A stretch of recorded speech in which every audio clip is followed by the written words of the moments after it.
Ini adalah sebuah kisah nyata seorang pemuda Muslim yang tinggal di Amerika. Kisah ini terjadi pada tanggal 22 Februari tahun 2006. Semoga Allah memberikan kita kekuatan dakwah seperti pemuda ini. Ada seorang pemuda Arab yang baru saja menyelesaikan bangku kuliahnya di Amerika. Pemuda ini merupakan salah seorang manusia yang diberi nikmat oleh Allah berupa ilmu tentang agama Islam, bahkan ia mampu mendalaminya. Selain sebagai seorang pelajar, ia juga seorang juru dakwah Islam. Ketika berada di Amerika, ia berkenalan dengan salah seorang Nasrani. Hubungan mereka akrab. Keakraban pemuda Arab itu dengan seorang Nasrani dilandasi harapan semoga Allah memberinya hidayah untuk masuk Islam. Pada suatu hari mereka berdua berjalan-jalan di sebuah perkampungan di Amerika, dan melintas di depan sebuah gereja yang terdapat di kampung tersebut. Si Nasrani akan memasuki gereja tersebut, dan meminta agar pemuda Arab itu turut masuk ke dalam gereja. Semula pemuda Arab tersebut keberatan dengan permintaan temannya itu, namun karena ia terus didesak, akhirnya pemuda itu pun memenuhi permintaan si Nasrani itu. Lalu masuklah ia ke dalam gereja dan duduk di salah satu bangku dengan hening, sebagaimana kebiasaan mereka. Ketika pendeta gereja itu masuk, para hadirin serentak berdiri untuk memberikan penghormatan. Di saat itu si pendeta agak terbelalak ketika memandang para hadirin. Ia pun berkata, "Di tengah kita ada seorang Muslim. Aku berharap ia keluar dari sini." Pemuda Arab itu tidak bergeming dari tempatnya. Pendeta tersebut mengucapkan perkataan itu berkali-kali, namun ia tetap tidak bergeming dari tempatnya. Hingga akhirnya pendeta itu berkata, "Aku minta ia keluar dari sini dan aku akan menjamin keselamatannya." Barulah pemuda Arab itu beranjak keluar. Di ambang pintu, ia bertanya kepada si pendeta, "Bagaimana Anda tahu bahwa saya seorang Muslim?" Pendeta itu menjawab, "Dari tanda yang terdapat di wajahmu." Kemudian ia hendak beranjak keluar. Namun si pendeta ingin memanfaatkan keberadaan pemuda ini, yaitu dengan mengajukan beberapa pertanyaan. Tujuannya untuk memojokkan dan mempermalukan pemuda tersebut, sekaligus mengokohkan agama dan gerejanya. Si pendeta berkata, "Aku akan membiarkan Anda keluar dari tempat suci ini setelah aku mengajukan kepada Anda 22 pertanyaan, dan Anda harus menjawabnya dengan tepat." Sang pemuda Arab tersebut tersenyum dan berkata, "Silahkan." Sang pendeta pun mulai bertanya dengan pertanyaan yang tidak masuk akal. 1. Sebutkan satu yang tidak akan ada duanya. 2. Dua yang tidak akan ada tiganya. 3. Tiga yang tidak akan ada empatnya. 4. Empat yang tidak akan ada yang limanya. 5. Lima yang tidak akan ada enamnya. 6. Enam yang tidak akan ada tujuhnya. 7. Tujuh yang tidak akan ada delapannya. 8. Delapan yang tidak akan ada sembilannya. 9. Sembilan yang tidak akan ada sepuluhnya. 10. Sesuatu yang bernilai 10. 11. 11 yang tidak akan ada 12-nya. 12. 12 yang tidak akan ada 13-nya. 13. 13 yang tidak akan ada 14-nya. 14. Sebutkan sesuatu yang dapat bernafas namun tidak mempunyai ruh. 15. Apa yang dimaksud dengan kuburan berjalan membawa isinya? 16. Siapakah yang berdusta namun masuk ke surga? 17. Sebutkan sesuatu yang diciptakan Allah namun dia mencelanya. 18. Sebutkan makhluk yang diciptakan Allah dengan tanpa ayah dan ibu. 19. Siapakah yang tercipta dari api, siapakah yang diazab dengan api dan siapakah yang terpelihara dari api? 20. Siapakah yang tercipta dari batu, siapakah yang diazab dengan batu dan siapakah yang terpelihara dari batu? 21. Sebutkan sesuatu yang diciptakan Allah dan dianggap besar. 22. Pohon apakah yang mempunyai 12 ranting, setiap ranting mempunyai 30 daun, setiap daun mempunyai 5 buah, 3 di bawah naungan dan 2 di bawah sinaran matahari? Mendengar pertanyaan yang aneh dan dibuat-buat tersebut, pemuda itu pun tersenyum dengan senyuman mengandung keyakinan kepada Allah. Setelah membaca bismillah ia berkata, 1. Satu yang tidak mungkin ada duanya ialah Allah. 2.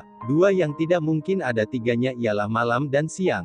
Allah berfirman, "Dan kami jadikan malam dan siang sebagai dua tanda kebesaran kami." Surat Al-Isra, ayat 12. 3. Tiga yang tidak mungkin ada empatnya adalah kehilafan yang dilakukan Nabi Musa ketika Khidir menenggelamkan perahu, membunuh seorang anak kecil, dan ketika menegakkan kembali dinding yang hampir roboh. Surat Al-Kahfi, ayat 71-82. Empat yang tidak mungkin ada limanya adalah 4 kitab samawi, Taurat, Injil, Zabur dan Al-Quran. 5 yang tidak mungkin ada 6-nya ialah salat 5 waktu. 6 yang tidak mungkin ada 7-nya ialah jumlah hari ketika Allah menciptakan makhluk. 7 yang tidak mungkin ada 8-nya ialah langit yang berjumlah 7 lapisan. Allah berfirman, yang telah menciptakan 7 langit berlapis-lapis, surat Al-Mulk, ayat 3. 8 yang tidak mungkin ada 9-nya ialah malaikat pemikul arsy Ar-Rahman. Allah berfirman, dan malaikat-malaikat berada di penjuru-penjuru langit. Dan pada hari itu 8 malaikat menjunjung arsy Rabbmu di atas kepala mereka. Surat Al-Haqqah, ayat 17. 9 yang tidak ada 10-nya adalah mukjizat yang diberikan kepada Nabi Musa alaihi salam, tongkat tangan yang bercahaya, angin topan, musim paceklik, katak darah, kutu dan belalang.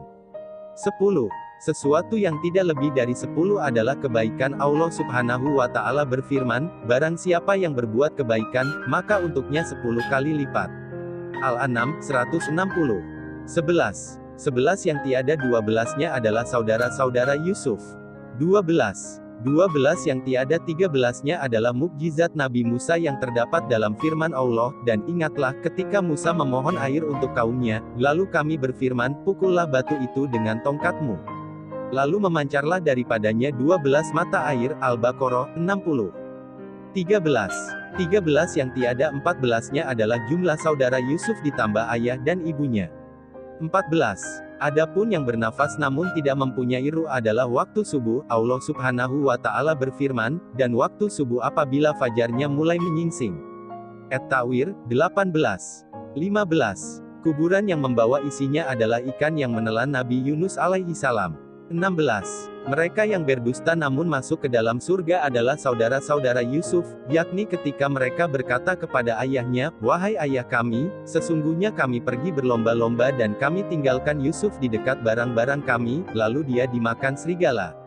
Setelah kedustaan terungkap, Yusuf berkata kepada mereka, tak ada cercaan terhadap kalian, dan ayah mereka Yakub berkata, aku akan memohonkan ampun kepada Rohku, sesungguhnya dialah yang maha pengampun lagi maha penyayang. 17 Sesuatu yang diciptakan Allah namun tidak dia sukai adalah suara keledai. Allah subhanahu wa ta'ala berfirman, sesungguhnya sejelek-jeleknya suara adalah suara keledai. Luqman, 19. 18 Makhluk yang diciptakan Allah tanpa ibu dan bapa adalah Nabi Adam, malaikat, unta Nabi Solih dan kambing Nabi Ibrahim.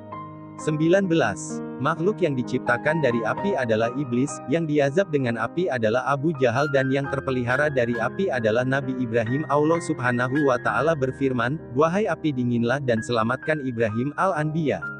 20 Makhluk yang terbuat dari batu adalah unta Nabi Solih, yang diazab dengan batu adalah tentara bergajah dan yang terpelihara dari batu adalah Ashabul Kahfi, penghuni gua. 21 Pemuda Arab itu terus melanjutkan perkataannya. Ia menjawab pertanyaan yang dibuat-buat dengan jawaban yang sesuai dengan firman Allah. Walaupun pertanyaan itu sengaja dibuat hanya untuk mempermalukannya, namun pemuda itu mampu menjawabnya dengan tenang. Hingga sampailah pada jawaban yang terakhir. 22 Adapun pohon yang memiliki 12 ranting, mempunyai 30 daun, setiap daun mempunyai 5 buah, 3 di bawah teduhan dan 2 di bawah sinaran matahari. Maknanya, pohon adalah tahun, ranting adalah bulan, daun adalah hari dan buahnya adalah salat 5 waktu, 3 dikerjakan di malam hari dan 2 di siang hari. Pendeta dan para hadirin pun merasa takjub mendengar jawaban pemuda muslim tersebut. Kemudian pemuda itu pun pamit ketika semua sedang terbuai dalam kekaguman terhadap jawabannya. Namun sebelum pergi, pemuda itu meminta si pendeta agar menjawab satu pertanyaan saja. Permintaan ini disetujui oleh si pendeta. Pemuda ini berkata, apakah kunci surga itu? Mendengar pertanyaan itu lidah si pendeta menjadi keluh, hatinya diselimuti keraguan dan rona wajahnya pun berubah. Ia berusaha menyembunyikan kekhawatirannya namun hasilnya nihil. Orang-orang yang hadir di gereja itu terus mendesaknya agar menjawab pertanyaan tersebut, namun ia berusaha mengelak. Mereka berkata, Anda telah melontarkan 22 pertanyaan ngawur kepadanya dan pemuda itu mampu menjawab semuanya. Sementara ia hanya memberimu satu pertanyaan masuk akal, namun Anda tidak mampu menjawabnya. Pendeta tersebut berkata, "Sungguh aku mengetahui jawaban dari pertanyaan tersebut, namun aku takut kalian marah." Mereka menjawab, "Kami akan menjamin keselamatan Anda." Sang pendeta pun berkata, "Jawabannya ialah asyhadu alla ilaha illallah wa asyhadu anna Muhammadar Rasulullah." Lantas si pendeta dan orang-orang yang hadir di gereja itu pun memeluk agama Islam. Sungguh Allah telah menganugerahkan kebaikan dan menjaga mereka dengan Islam melalui tangan seorang pemuda muslim yang bertakwa. Kisah nyata ini diambil dari Mausu'ah Al-Qisas Al-Waqiah melalui internet, www.gesah.net. Orang yang berakal termasuk para pendeta, sebenarnya telah mengetahui bahwa Islam adalah agama yang diturunkan kepada Nabi Muhammad dan akan menjaga manusia dalam kesejahteraan baik di dunia maupun di akhirat. Namun apa yang menyebabkan hati para pendeta itu masih tertutup, bahkan cenderung mereka sendiri yang menutup rapat jiwanya. Semoga Allah memberikan hidayah kepada mereka yang mau berpikir.